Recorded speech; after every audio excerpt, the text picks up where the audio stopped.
नमस्कार विद्यार्थी मित्रांनो, मी रतिकांत मोरे. तुम्हा सर्वांचं माझ्या युट्यूब चॅनलवर खूप खूप स्वागत. आपण चौथी गणिताचा एक घटक घेणार आहोत, ज्याच्यामध्ये सम आणि विषम संख्या याच्यामधले महत्त्वाचे जे घटक आहेत त्या घटकांचा आपण अभ्यास करणार आहोत या व्हिडिओमध्ये.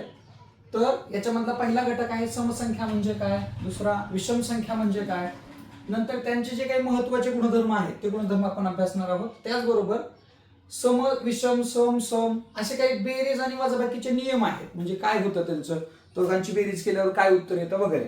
ठीक आहे. त्याच्यानंतर काही महत्त्वाच्या बाबी, ज्या बाबी परीक्षेच्या दृष्टीने खूप महत्त्वाच्या आहेत त्या बाबी पाहणार आहोत. आणि त्याच्यानंतर समवरून पुढची समसंख्या कशी काढायची किंवा पुढची विषम कशी काढायची, तसेच विषम संख्येवरून पुढची किंवा मागची विषम संख्या समसंख्या कशी काढायची, हे महत्त्वाचे घटक आपण या व्हिडिओमध्ये कव्हर करणार आहोत. तर सुरुवात आपण करूयात. समसंख्या म्हणजे काय, तर आपल्या सगळ्यांना माहिती आहे, जे संख्यांचे प्रकार बघितले त्यातला समसंख्या हा असा प्रकार आहे की ज्या संख्येला दोनने निश्चित भाग जातो, म्हणजे बाकी उरत नाही, अशा संख्यांना आपण काय म्हणतो, समसंख्या. किंवा आपल्याला आणखी त्याची सोपी व्याख्या जर करायची म्हटलं तर त्याच्या एकक स्थानी बघा, समसंख्येच्या एकक स्थानी 2, 4, 6, 8 किंवा 0 यांपैकी कोणताही एक अंक येत असतो, त्याला आपल्याला समसंख्या म्हणतात. समजा मी लिहिली संख्या 244, याच्यामध्ये एकक स्थानी 4 आलाय, म्हणजे ही 100% कशी आहे, समसंख्या आहे. समजा मी या ठिकाणी लिहिलं 1, आता मी एकक स्थानी जर बघितलं तर मला 1 दिसतंय, म्हणजे याच्यापैकी कोणीही नाही, बरोबर आहे, म्हणजे ती समसंख्या असू शकणार नाही. ठीक आहे. मग ती कुठल्या प्रकारची संख्या आहे, तर ते दुसऱ्या प्रकार आहे आणि तो म्हणजे विषम संख्या. आता विषम संख्या कशाला म्हणायचं बघा, ज्या संख्येला 2 ने पूर्ण भाग जात नाही, नेहमी एक बाकी उरते, अशा संख्यांना आपल्याला म्हणायचंय विषम संख्या. ह्याच्या संदर्भात सुद्धा आपल्याला असं सांगता येईल की या संख्येच्या एकक स्थानी 1, 3, 5, 7 किंवा 9 याच्यापैकी एखादा अंक असतो, म्हणजे याचा अर्थ ही संख्या सम नव्हती, कारण एकक स्थानी 1 होतं, मग ही म्हणते की माझ्याकडे आहे, म्हणजे याचा अर्थ ही जी संख्या आहे 10,001 आपण मगाशी लिहिलेली, ही सम नसून ही कुठल्या प्रकारात येते, विषम संख्या प्रकारात येते. समजा मी एखादी संख्या लिहिली 1015, तर एकक स्थानी मी पाहिली फक्त 5 आहे, याचा अर्थ ही संख्या विषम प्रकारात येते. ठीक आहे. याच्यावर आपल्याला जास्त वेळ घालवण्याची गरज नाही, कारण हे आपल्या व्याख्या सगळ्यांचे पाठ असतात. ठीक आहे. आता जाऊयात आपण त्यांचे काही महत्त्वाचे गुणधर्म पाहायला. आता महत्त्वाचे गुणधर्म पाहत असताना एक गोष्ट लक्षात घ्यायची की समसंख्या जेव्हा तुम्ही लिहिता, आता ह्याच समसंख्या बघा, 2, 4, 6, 8, 10, 12, 14, 16, 18, 20 असं चालत राहणार आहे. 100 पर्यंत जर तुम्ही बघायला गेला तर तुम्हाला 50 सम दिसतील आणि 50 विषम दिसतील. म्हणजे काय झालं कळलं का, दोघांमध्ये सारख्या प्रमाणात संख्या विभागले. आता संख्या आहेत अनंत, त्यामुळे किती सम आणि किती विषम हे सांगणं मात्र निश्चितच बरोबर नाही किंवा सांगता येणारच नाही. ठीक आहे. आता महत्वाच्या गुणधर्मामध्ये एक गोष्ट आपल्याला समजून घ्यायची, ती म्हणजे सलगची सम असू द्या, सलगची सम असो किंवा विषम असो, ह्यांच्यातला जो फरक आहे ना, तो फरक नेहमी 2चा असतो. कोणत्याही सलगच्या 2 संख्या घ्या तुम्ही, 2 सम घ्या किंवा 2 विषम घ्या, कुठल्याही घ्या. समजा मी एक घेतली संख्या, मी पहिल्यांदा घेतली 96, तर त्याच्या पुढची आहे 98. मग यांच्यामधला जर फरक काढायचा म्हटलं तर फरक म्हणजे काय, मोठ्या संख्येतून लहान संख्या वजा करणं, तो फरक किती येतो, 2 येतो. जर मी संख्या 101 आणि 103 घेतली तरी सुद्धा यांच्यातला फरक आपल्याला किती दिसतो, 2 दिसतो. म्हणजे एक महत्वाचा गुणधर्म तयार होतो की समसंख्या असो किंवा विषम संख्या असो, त्या जर सलगच्या असतील तर त्यांच्यामध्ये 2चा फरक येतो, हे मात्र निश्चित आहे. ठीक आहे. म्हणजे याचा अर्थ आपण एक गुणधर्म पाहिला की ज्याच्यामध्ये आपण असं समजून घेतलं, सलगच्या 2 सम किंवा सलगच्या 2 विषम संख्या असतील तर त्यांच्यातील साधारण फरक किंवा त्यांचा जो फरक असतो त्यांच्यातला, तर तो फरक कितीचा असतो, 2चा असतो. म्हणजे पहिली जर संख्या अ असेल, सम असो किंवा विषम असो, तर त्याच्या पुढची संख्या ही 100% अ अधिक 2 असणार आहे. ठीक आहे. म्हणजे तुम्हाला जर दिली समजा एखादी संख्या 25 ही एक संख्या आहे, पुढची समसंख्या काढा, पुढची सम काढा म्हटलं तर त्यात 2 टाकून जमणार नाही. ठीक आहे. पुढची विषमवरून जर पुढची सम काढायची असेल तर तुम्हाला 1 टाकावं लागेल. ठीक आहे. पण जर विषमवरून विषम काढायचं असेल तर 2 टाका, तसंच समवरून सम काढायचं असेल तर सुद्धा काय करा, 2 तुम्हाला टाकावं लागणार आहे. आता हा झाला तिसरा घटक. आता पुढचा घटक आपण बघतोय बेरीज आणि वजाबाकीचे नियम. आता बेरीज वजाबाकीचे नियम आहेत ते आपण स्वतः जरी समजून घेऊन बघितले तरी ते समजायला जास्त सोपे आहेत. ठीक आहे. कारण जरी जर प्रश्न आला तर त्यावेळेस तुम्ही कुठल्याही 2 संख्या घेऊ शकता आणि पाहू शकता. जसं समजा मी घेतलं 4 अधिक 6, यांची जर बेरीज केली तर किती येते, 10. ठीक आहे, कुठली पण एक संख्या घेतली, म्हणजे समजा घेतली 16 अधिक 14, तर बघा बेरीज किती येते, 30 आली. म्हणजे याचा अर्थ काय, किंवा इथं मी 14च्या ऐवजी काय घेतली, 16 घेतली, तर या ठिकाणी बेरीज बघा काय येते, 32 येते. म्हणजे याचा अर्थ काय, सम अधिक सम बरोबर उत्तर काय येते, समच येते. ठीक आहे, सम अधिक सम काय येते, समच येते. तसंच मी अजून एक संख्या घेतली, समजा हाच मांडून घेतलं 4 गुणिले 6, तर गुणाकार येतो 6 चोक 24. ठीक आहे, समजा अजून एक घेतली मी 10 गुणिले 8, 10 80. म्हणजे अजून एक नियम निघाला, सम गुणिले सम बरोबर काय येतं उत्तर, सम येतं. बघा बेरजेचे आणि गुणाकाराचे दोन नियम आहेत, हे आपण इथं समजून घेतले. ठीक आहे, आता भागाकारात आणि वजाबाकीत ह्याच्यात थोडासा, भागाकारात थोडासा काय होतो, बदल होतो, वजाबाकीचा आपण पाहणारच आहोत. ठीक आहे, आता आपण समजा काय घेतली, एक समसंख्या घेतली, समजा 10 हीच घेतली आणि इथं वजा टाकलं, तर या ठिकाणी बघा इथं गुणाकार पाहिजे, 10 वजा 8 केलं तर उत्तर किती येतं, 2 येतं. मी हेच उत्तर जर समजा असं घेतलं 16 वजा 6, तरी उत्तर काय येतं बघा बरं, 10 येतं. म्हणजे इथं बेरीज किंवा वजाबाकी, सम आणि समची बेरीज किंवा वजाबाकी हे नेहमी काय येते, सम येते. गुणाकार सम गुणिले सम काय होतो, सम होतो. पण जर समजा आपण असं केलं, काय केलं, समजा 6 गुणिले 7 केलं, तर गुणाकार बघा बरं कसा येतो, 6 गुणिले 7, 26 × 42. पण लक्षात घ्या इथं सम आहे आणि इथं काय आहे, विषम आहे. ठीक आहे, तर हे जे नियम आहेत ते तुम्ही त्या त्या वेळेला एक एक संख्याच तिथं घ्यायची आणि सोडवून बघायचं. नियम पाठ करत बसूच नका. तुम्हाला सांगितलं ना 2 समसंख्यांचा गुणाकार काय येतो, तर लगेच 2 समसंख्या घेऊन बघायच्या, 16 गुणिले 2, दोन्ही सम घ्यायच्या, 16 दोन्ही 32, सम आलं. कशाला नियम पाठ करत बसायचे, नियम अजिबात पाठ करू नका, स्वतः त्याचा यूज करा, स्वतः ते अंक टाका आणि अंकातून तुमचं उत्तर काढा, तुम्हाला शोधायला सोपं जाईल. ठीक आहे, असंच प्रत्येक ठिकाणचं जरी बघितलं तरी तुम्हाला काही अडचण त्याच्यामध्ये येणार नाही. भागाकाराच्या बाबतीत थोडंसं जरा समजून घ्या. बघा 10 भागिले 2 केलं, म्हणजे मी काय केलं, सम भागिले सम केलं, उत्तर बघा काय येतं, 52 म्हणजे 5 उत्तर आलं. म्हणजे कळलं का, की समसंख्येला समसंख्येनंच भागलं, उत्तर काय आलं, विषम आलं. पण हे प्रत्येक वेळेस सत्य होतंय का, हेही बघणं आपल्याला गरजेचं आहे. 16 भागिले समजा मी काय घेतलं, 4 घेतलं, तर बघा आता 4 चौक 16 येत आहे. म्हणजे हे उत्तर निश्चित नाही, समसंख्येला समसंख्येनं भागल्यावर विषमच येईल किंवा समच येईल असं निश्चित सांगता येत नाही. कधी सम येतं, कधी विषम येतं, ते तुमच्या त्या भागाकार करूनच तुम्हाला समजणं काय आहे, सोपं आहे. त्याच्यामुळे या ठिकाणी नियम इथं पाठ करत बसू नका, तर स्वतः त्याचा वापर करा, स्वतः समजून घ्या. काही तेवढं मोठं अवघड येणार नाही. 2-3 वेळा बघा, 2-3 संख्या घेऊन तुमचं उत्तर निघून जाईल. ठीक आहे, आता हा झाला बेरीज आणि वजाबाकीचा. आता काही महत्वाचे 2-3 नियम आहेत ते तुम्हाला सांगतो मी. बघा नियम काय आहे, तर 5 क्रमागत संख्या जर तुम्ही घेतल्या, तुम्हाला प्रश्न कसा येतो, 5 क्रमागत संख्यांची बेरीज किती येते किंवा काय अशा संदर्भातल्या. आता समजा मी 5 क्रमागत संख्या घेतो, म्हणजे कशा, सम किंवा विषम. म्हणजे बघा मी घेतली समजा 2, 4, 6, 8 आणि 10 क्रमागत 5 संख्या घेतल्या.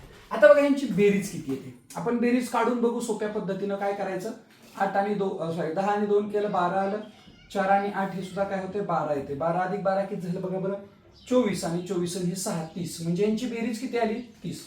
तर नेहमी लक्षात ठेवा की तुम्हाला दिलेल्या संख्या जर विषम अंकात असतील, विषम अंकात म्हणतोय म्हणजे कसं, 1 2 3 4 5, 5 अंक आहेत, तुम्हाला दिलेले अंक 5 आहेत.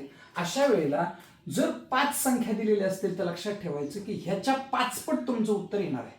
ह्याच्या किती पट येणार आहे, मधल्या संख्येच्या 5 पट. म्हणजे बघा 6 पंचे 30 होते.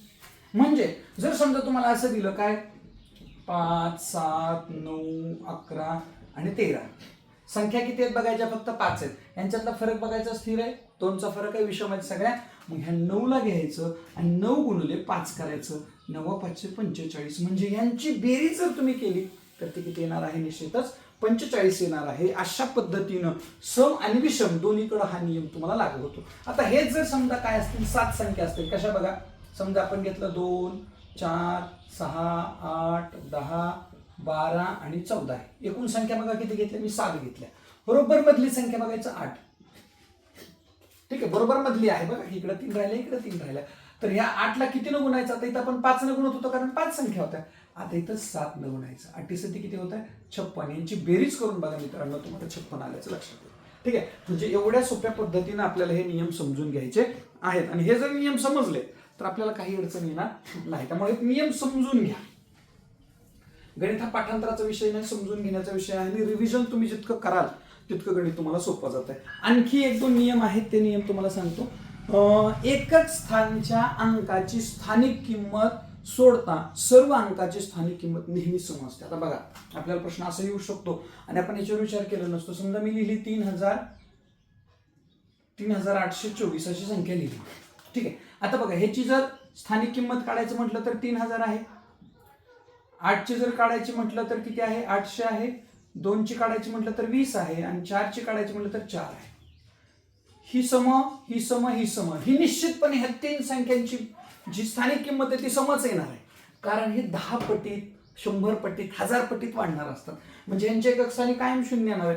परंतु इथं प्रत्येक वेळी समसंख्याच येईल असं निश्चित सांगता येत नाही. म्हणजे समजा ही जर संख्या अशी असती 3025 गृहीत धरू आपण, ठीक आहे. तर या ठिकाणी बघा, ह्याची स्थानिक किंमत किती आहे? 3000 आहे. आता 0 जे आहे, शून्याची स्थानिक किंमत 0च आहे. ओके. त्याच्यानंतर 2 कडे आलो तर ते 20 आहे. परंतु या ठिकाणी हे 5 आहे, जे की विषम आहे.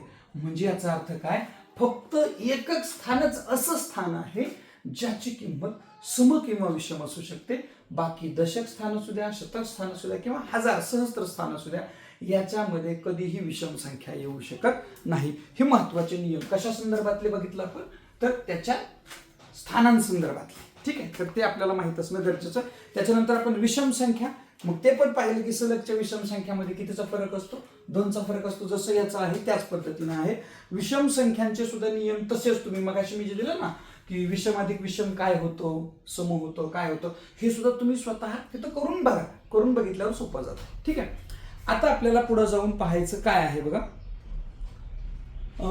पुढील किंवा मागील समसंख्या किंवा विषम संख्या काढणे. आता बघा, महत्वाचा टॉपिक आहे हा तुमच्यासाठी. याच्यावरती प्रश्न तुम्हाला निश्चित येणार आहेत, हे लक्षात घ्या, ठीक आहे. आता बघा, टॉपिक आपला आहे, आपण काही महत्वाच्या बाबी संपवल्या तर आपल्याला ह्याच्याकडे जायचंय, ठीक आहे.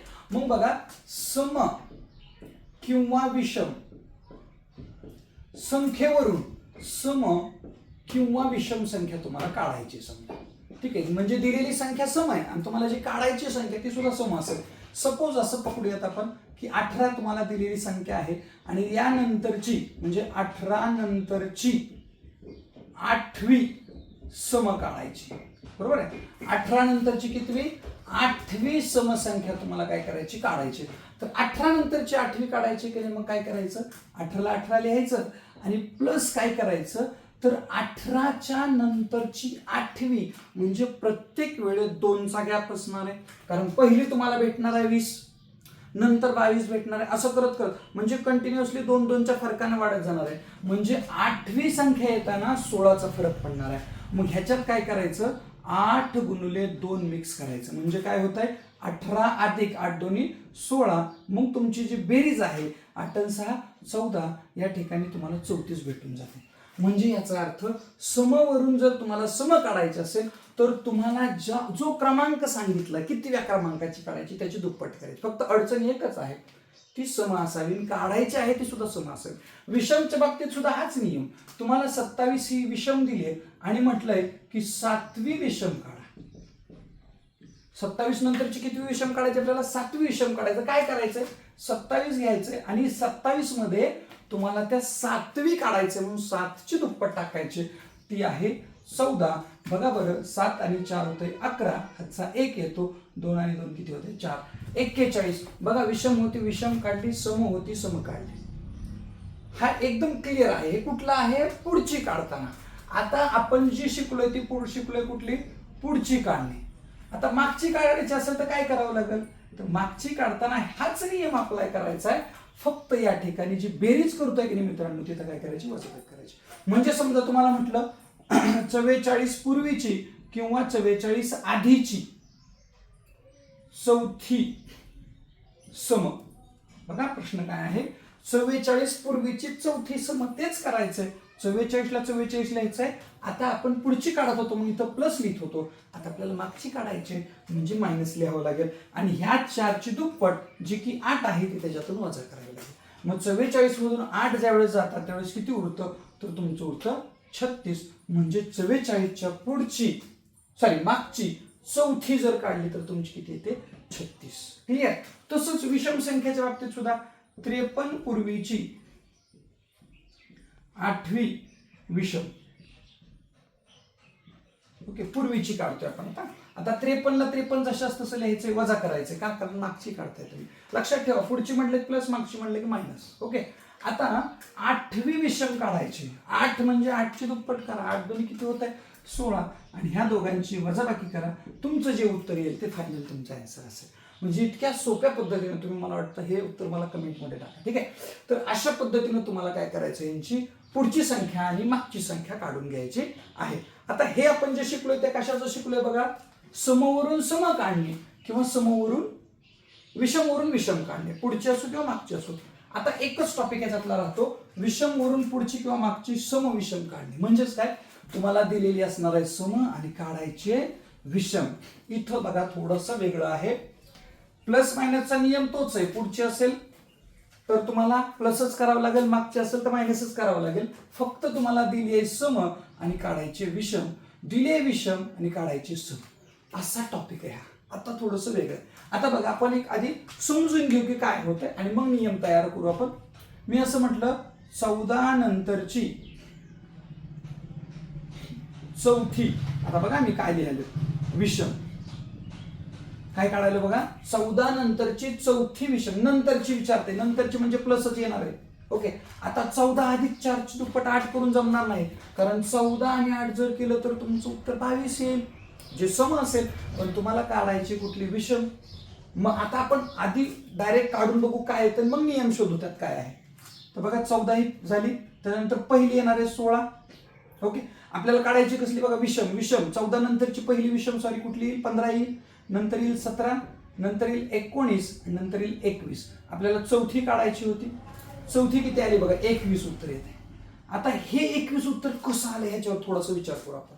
बघा 21 उत्तर आले, तर 14 मध्ये किती टाकल्यावर 21 येतं याच्यावर थोडासा विचार करूया. तर 14 मध्ये 7 टाकलं की 21 येते. म्हणजे मित्रांनो नियम असा तयार होतोय, तुमची जी संख्या आहे ती जशाच तशी लिहायची. समजा ती ही संख्या आहे, पुढची संख्या काढायची म्हणून प्लस करायचे. आणि काय केलंय, हे 7 येण्याचं मागचं कारण सांगतो. तर तुम्हाला त्याच 2 गुणुले तुम्ही जे 4 केलं की नाही, त्यांचा गुणाकार करून त्याच्यातून 1 वजा करायचंय. कारण जर तुम्ही 8 केलं तर समच येणार आहे, इथं -1 करायचं म्हणजे उत्तर बरोबर येणार आहे. ठीक आहे. म्हणजे नियम काय तयार होतो, तर सुरुवातीला तुम्हाला जी संख्या आहे ती जशाच तशी लिहायची. त्याच्यानंतर तुम्हाला जेवढा क्रम सांगितलं होतं की नाही त्याची दुप्पट करायची. म्हणजे मी असं म्हणेल 2n. n म्हणजे काय, तुम्हाला जो नंबर देता इतक्या क्रमांकाची काढा आणि त्याच्यातून 1 वजा करायचंय आणि ते वजाबाकी केल्यावर त्याच्यात ऍड करायची. आता बघा इथं सुद्धा किती होतं, 4 2 8, 8 1 गेलं 7, 14 7 21. एक उदाहरण सोडवायला घेऊयात आपण. 28 नंतरची 5वी विषम. बघा 28 कसलं त्या आधी समजून, सम आहे, काढायचं कसलं, विषम.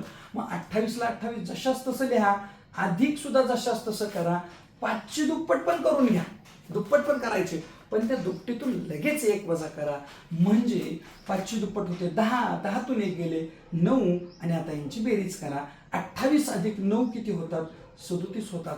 म्हणजे 28 नंतरची 5वी विषम संख्या असेल 37. सिंपल, अगदी सहज सोप्या पद्धतीने. असंच समसंख्येच्या बाबतीत सुद्धा आहे. म्हणजे कसं, तुम्हाला दिली विषम आणि काढायचे सम.